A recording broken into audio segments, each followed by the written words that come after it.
ਖਾਲਸਾ ਵਾਹਿਗੁਰੂ ਜੀ ਕੀ ਫਤਿਹ। ਅੱਜ ਕੱਲ੍ਹ ਜੂਨ ਦਾ ਮਹੀਨਾ ਜੋ ਕਿ ਸਿੱਖ ਕੌਮ 'ਤੇ 1984 ਦੇ ਵਿੱਚ ਇੱਕ ਕਹਿਰ ਵਾਪਰਿਆ ਸੀ, ਅਸੀਂ ਉਸ ਮਹੀਨੇ ਨੂੰ ਯਾਦ ਕਰ ਰਹੇ ਹਾਂ। ਸਿੱਖਾਂ 'ਤੇ ਇਹ ਪਹਿਲੀ ਵਾਰੀ ਨਹੀਂ ਹੋਇਆ। ਘੱਲੂਘਾਰਿਆਂ ਦੇ ਰੂਪ ਵਿੱਚ ਕਦੀ ਮੁਗਲਾਂ ਵੱਲੋਂ, ਕਦੀ ਗੋਰਿਆਂ ਵੱਲੋਂ ਸਾਡੇ 'ਤੇ ਤਸ਼ੱਦਦ ਦੇ ਦੌਰ ਪਿਛਲੀਆਂ 2-3 ਸਦੀਆਂ ਤੋਂ ਜਾਰੀ ਨੇ ਅਤੇ ਪਤਾ ਨਹੀਂ ਇਹ ਕਿੰਨੀ ਦੇਰ ਹੋਰ ਜਾਰੀ ਰਹਿਣਗੇ। ਅਸੀਂ ਅੱਜ ਉਹਨਾਂ ਆਪਣੇ ਸ਼ਹੀਦਾਂ ਨੂੰ, ਜਿਨ੍ਹਾਂ ਨੇ ਪਿਛਲੇ ਸਮੇਂ ਵਿੱਚ ਔਰ ਖ਼ਾਸ ਤੌਰ 'ਤੇ 1984 ਵਿੱਚ ਜਿਨ੍ਹਾਂ ਨੇ ਕੌਮ ਦੀ ਅਣਖ ਪੱਤ ਨੂੰ ਬਚਾਉਣ ਵਾਸਤੇ ਅਤੇ ਕੌਮ ਨੂੰ ਚੜ੍ਹਦੀ ਕਲਾ ਵਿੱਚ ਲਿਜਾਉਣ ਵਾਸਤੇ ਜੋ ਸ਼ਹੀਦੀਆਂ ਦਿੱਤੀਆਂ, ਉਹਨਾਂ ਨੂੰ ਅਸੀਂ ਦਿਲੋਂ ਨਮਸਕਾਰ ਕਰਦੇ ਹਾਂ ਅਤੇ ਆਸ ਕਰਦੇ ਹਾਂ ਕਿ ਖਾਲਸਾ ਪੰਥ ਇਸ ਦਿਨ ਨੂੰ ਯਾਦ ਕਰਦਿਆਂ ਹੋਇਆ ਜਿਹੜੀ ਸਾਡੇ 'ਤੇ ਭੀੜ ਪਈ ਹੋਈ ਹੈ, ਇਸ ਨੂੰ ਅਸੀਂ ਕਿਸ ਤਰ੍ਹਾਂ ਇਹਦਾ ਹੱਲ ਕਰਨਾ, ਅਤੇ ਸਾਡੀ ਨਜ਼ਰ ਵਿੱਚ ਇਹ ਹੱਲ ਜਿੰਨਾ ਚਿਰ ਸਾਡੇ ਕੋਲ ਰਾਜ ਭਾਗ ਨਹੀਂ ਆਉਂਦਾ, ਸਾਡੇ 'ਤੇ ਅਜਿਹੇ ਕਹਿਰ ਵਾਪਰਦੇ ਰਹਿਣਗੇ। ਇੱਕ ਵਾਰੀ ਫਿਰ ਉਹਨਾਂ ਮਹਾਨ ਸ਼ਹੀਦਾਂ ਨੂੰ, ਉਹਨਾਂ ਸਭ ਸ਼ਹੀਦਾਂ ਨੂੰ ਜਿਨ੍ਹਾਂ ਨੇ ਆਪਣੇ ਖੂਨ ਦਾ ਆਖਰੀ ਕਤਰਾ ਇਸ ਕੌਮ ਦੇ ਵਾਸਤੇ, ਇਸ ਸੰਘਰਸ਼ ਦੇ ਵਾਸਤੇ ਬਹਾਇਆ, ਉਹਨਾਂ ਨੂੰ ਫਿਰ ਪ੍ਰਣਾਮ। ਵਾਹਿਗੁਰੂ ਜੀ ਕਾ ਖਾਲਸਾ, ਵਾਹਿਗੁਰੂ ਜੀ ਕੀ ਫਤਿਹ।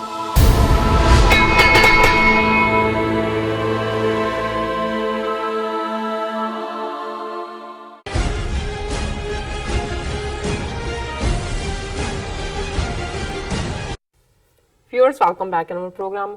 ਹੁਣ ਜੋ ਅੱਜ ਦੇ ਅਹਿਮ ਇਸ਼ੂ ਸਨ, ਉਸ ਤੋਂ ਬਾਅਦ ਹੁਣ ਆਪਾਂ ਗੱਲਬਾਤ ਕਰਾਂਗੇ ਗੁਰਬਾਣੀ ਵਿਚਾਰਾਂ, ਗੁਰਮਤਿ ਵਿਚਾਰਾਂ ਦੀਆਂ। ਡਾਕਟਰ ਸਾਹਿਬ ਕੋਲ ਉਹਨਾਂ ਦੇ ਵਿਚਾਰ ਸੁਣਦੇ ਹਾਂ। ਜੀ ਡਾਕਟਰ ਸਾਹਿਬ, ਕੀ ਕਹਿਣਾ ਚਾਹੋਗੇ? ਦੇਖੋ, ਸਾਡੀ ਪੰਜਾਬੀ ਜ਼ਬਾਨ ਦੇ ਵਿੱਚ ਇੱਕ ਅਖਾਣ ਵਰਤਿਆ ਜਾਂਦਾ ਹੈ ਕਿ ਦੁੱਧ ਤੇ ਬੁੱਧ ਫਿੱਟਦਿਆਂ ਵਕਤ ਨਹੀਂ ਲੱਗਦਾ।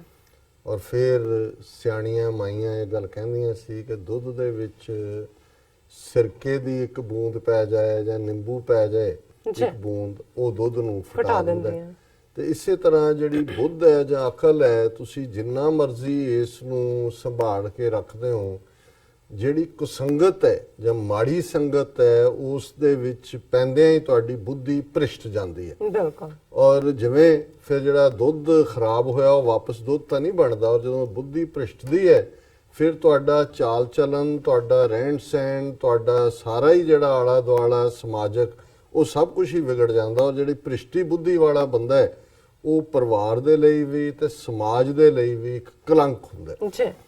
ਹੁਣ ਜਦੋਂ ਅਸੀਂ ਰੂਹਾਨੀਅਤ ਦੇ ਰਸਤੇ ਦੀ ਗੱਲ ਕਰਦੇ ਹਾਂ, ਗੁਰੂ ਸਾਹਿਬਾਨ ਜਾਂ ਜਿਹੜੇ ਪ੍ਰੋਫਿਟਸ ਆਏ ਜਿਨ੍ਹਾਂ ਨੇ ਇਨਸਾਨ ਨੂੰ ਇਨਸਾਨ ਬਣਨ ਦੇ ਲਈ ਜਾਂ ਇਨਸਾਨ ਬਣਾਉਣ ਦੇ ਲਈ ਆਪਣੇ ਕਲਾਮ ਦਿੱਤੇ, ਆਪਣੇ ਅਸੂਲ ਦਿੱਤੇ, ਆਪਣੇ ਕਾਨੂੰਨ ਦਿੱਤੇ, ਤੇ ਜ਼ਾਹਰ ਹੈ ਕਿ ਹਰ ਚੀਜ਼ ਦਾ ਇਫੈਕਟ ਤਾਂ ਬੁੱਧੀ ਦੇ ਉੱਤੇ ਹੈ, ਅਕਲ ਤੇ ਹੈ। ਹੁਣ ਧਰਮਾਂ ਦੀ ਦੁਨੀਆ ਵਾਲਿਆਂ ਦੇ ਕਲਾਮ ਕੋਈ ਕਾਨੂੰਨ ਤਾਂ ਨਹੀਂ ਨੇ, ਪਰ ਜਿਨ੍ਹਾਂ ਸੁਸਾਇਟੀ 'ਚ ਅਸੀਂ ਰਹਿੰਦੇ ਹਾਂ ਇੱਥੇ ਕਾਨੂੰਨ ਵੀ ਨੇ। ਲੇਕਿਨ ਤੁਸੀਂ ਇਹ ਦੇਖੋ, ਜੇ ਇਹ ਹੋਏ ਕਿ ਵੀ ਕੈਮਰਾ ਨਹੀਂ ਲੱਗਾ ਹੋਇਆ ਟ੍ਰੈਫਿਕ ਲਾਈਟ ਤੇ ਟ੍ਰੈਫਿਕ ਵਾਲਾ ਕੋਲ ਨਾ ਹੋਏ ਜਾਂ ਇਹ ਹੋਏ ਜੀ ਸਪੀਡ ਲਿਮਟ ਹੀ ਨਹੀਂ ਹੈ, ਜਾਂ ਤੁਹਾਨੂੰ ਫਾਈਨ ਨਹੀਂ ਹੋਏਗਾ ਜਾਂ ਟਿਕਟ ਨਹੀਂ ਮਿਲੇਗੀ, ਤਾਂ ਫਿਰ ਤੁਸੀਂ ਦੇਖੋਗੇ ਵੀ ਕਿੱਥੋਂ ਦੀ ਕਿੱਥੇ ਚਲੇ ਜਾਏ। ਜੇ ਇਹ ਹੋਏ ਜੀ ਪਾਰਕਿੰਗ ਕੀਤਿਆਂ ਜਿਹੜੀ ਹੈ ਉਹ ਜਿੱਥੇ ਮਰਜ਼ੀ ਪਾਰਕ ਕਰ ਲਓ, ਤਾਂ ਫਿਰ ਇਹ ਤਾਂ ਨਹੀਂ ਵੀ 2 ਦਿਨ 'ਚ 2 ਟਿਕਟਾਂ ਲੈ ਕੇ ਪਾਰਕਿੰਗ ਦੀਆਂ ਕੋ ਆ ਜਾਏ।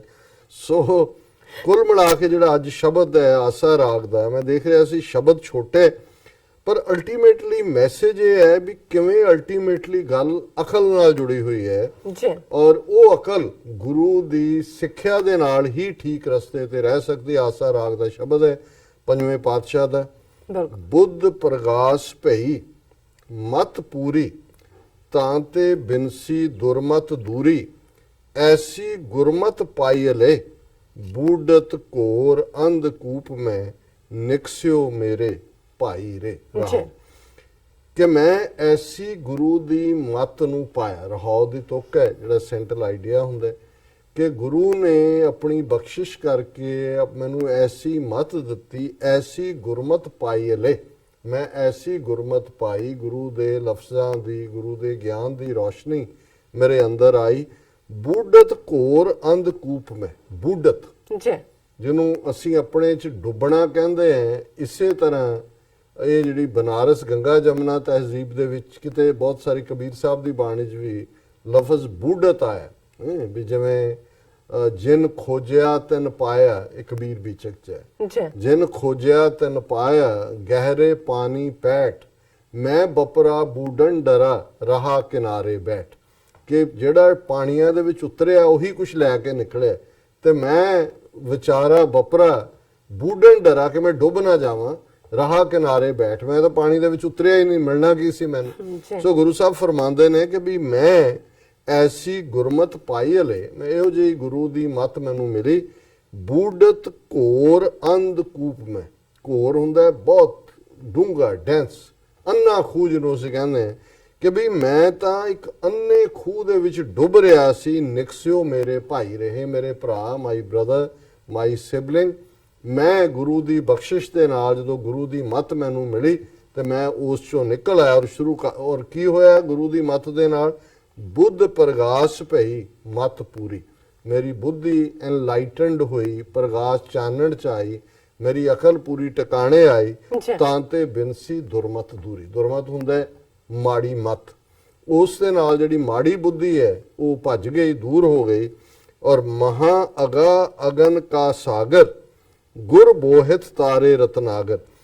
ਅਗਾ ਹੁੰਦਾ ਜਿਹਦੀ ਡੂੰਘਾਈ ਨਾ ਲੱਭ ਸਕੇ, ਅਗਨ ਕਾ ਸਾਗਰ ਜਿਹੜਾ ਸਮੁੰਦਰ ਹੈ, ਪਾਣੀ ਦਾ ਨਹੀਂ, ਅੱਗ ਦਾ, ਮਾਇਆ ਦੁਨੀਆ ਦੇ ਪ੍ਰਭਾਵ ਜਿਹੜੇ ਨੇ ਉਹ ਅੱਗ ਦੇ ਸਮੁੰਦਰ ਵਾਂਗ ਨੇ। ਔਰ ਉਹ ਅੱਗ ਦਾ ਸਮੁੰਦਰ ਜਿਹਦੀ ਡੂੰਘਾਈ ਮਾਪੀ ਨਾ ਜਾ ਸਕੇ, ਮਹਾ ਕਿ ਉਹ ਵੱਡਿਓ ਵੱਡਾ।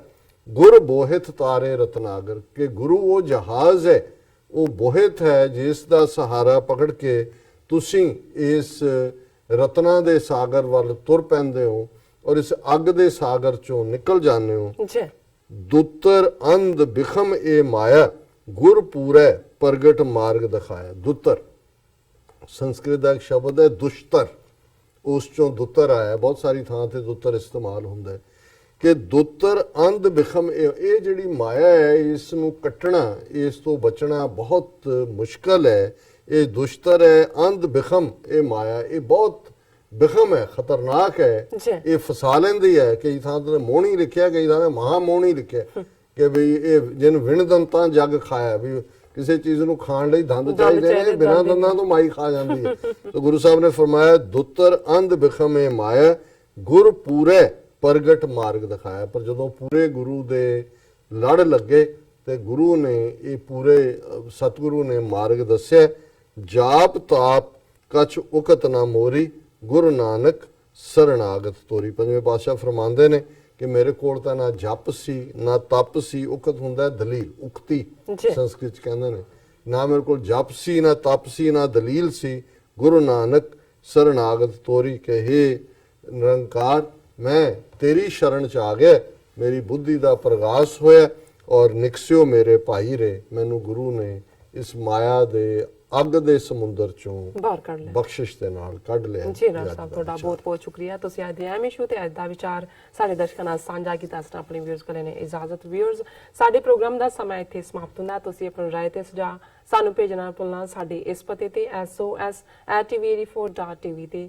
ਅਸੀਂ ਆਪਣਾ ਪ੍ਰੋਗਰਾਮ ਲੈ ਕੇ ਫਿਰ ਦੁਬਾਰਾ ਤੁਹਾਡੇ ਸਾਹਮਣੇ ਹੋਵਾਂਗੇ। ਤਦ ਤੱਕ ਲਈ ਮੈਨੂੰ ਤੇ ਆਪਣਾ ਸੁਣਾ ਗਿਆ ਦੋ ਦੇਖਦੇ ਰਹੋ TV 84। ਬੁਲਾ ਦਿਓ ਫਤਿਹ।